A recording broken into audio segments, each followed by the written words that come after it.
I'm Emma McLean-Riggs. I'm a sociology senior. And you'll notice that I don't have a lot of photos from my summer. You'll see a lot of pictures of dogs.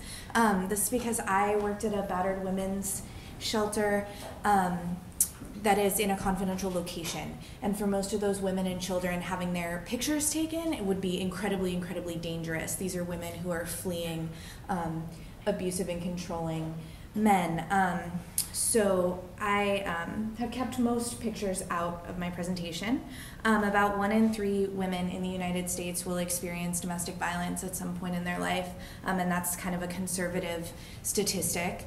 And I worked with an organization called Raphael House of Portland, which runs a 24-hour emergency shelter for 11 women and their children, as well as like an outreach center called the Advocacy Center that hooks up women who've been victims of domestic violence to support groups and food resources and housing resources and employment resources, and basically functions as like a centralized hub. And I spent about half my time in the emergency shelter with women who lived there, answering their 24-hour crisis line, and about half my time working in the advocacy center, doing support groups and infrastructure building.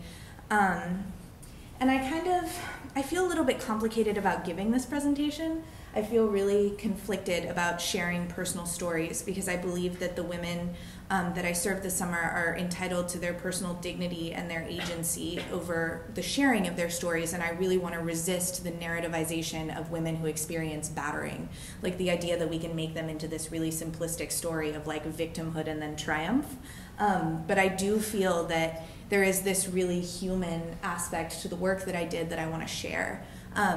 So I've tried to include some stories without identifying people and without kind of trying to, like, really trying not to create, I think, these really dangerous, simplistic narratives about these women. I think I was really useful this summer. I held babies for moms so they could go to counseling. I looked up visiting hours so women could visit their children in juvenile detention. I filled out protection order forms, financial aid applications, food stamps paperwork.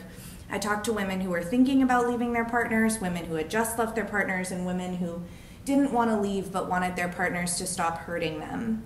I talked to women in their 70s and girls in their early teens.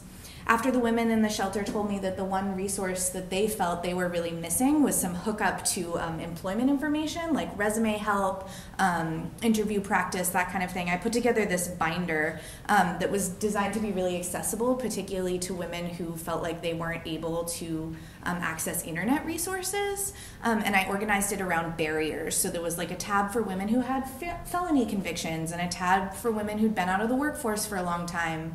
And that binder is now accessible to the women who live in shelter in their living room, so they don't have to like approach staff to access it, because that can be a huge thing for women. But I think I got as much or more out of my work this summer than I put in.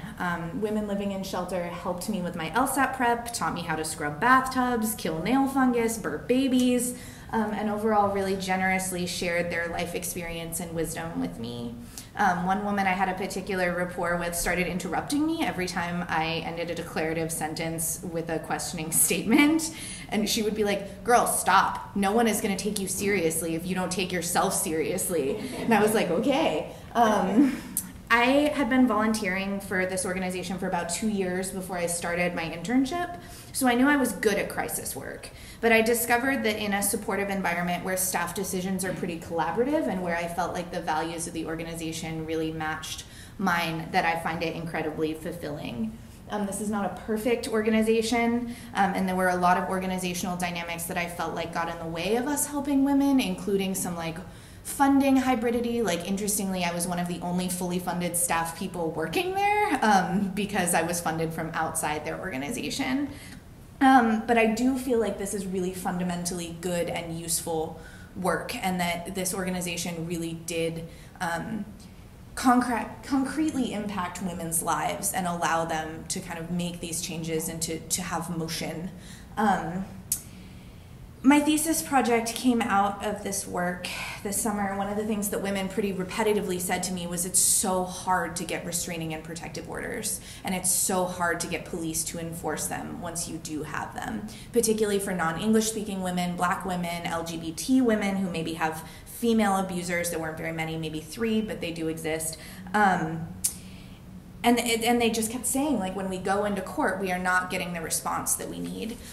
So one of the things so what I'm looking at for my thesis project is basically petitioning for restraining orders and how that process happens and how you make that process accessible to women who experience a lot of these additional barriers. So I'm doing like ethnographic observation of courtroom hearings.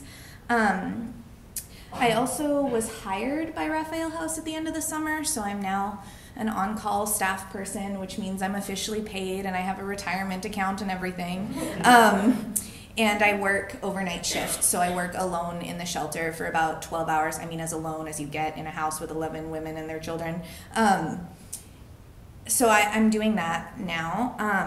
And I'm applying to law school so that I can continue to do work with this population. It really became apparent to me that there is an oversaturation of unskilled labor in this kind of NGO group, in that like there are a whole bunch of college students who don't really have a particular skill but really want to help, which is really nice, but not useful in kind of the more high-skilled needs. And what women would say to me is like, look, this is great, I'm in shelter and you can help me look things up, and when I go into court I'm alone.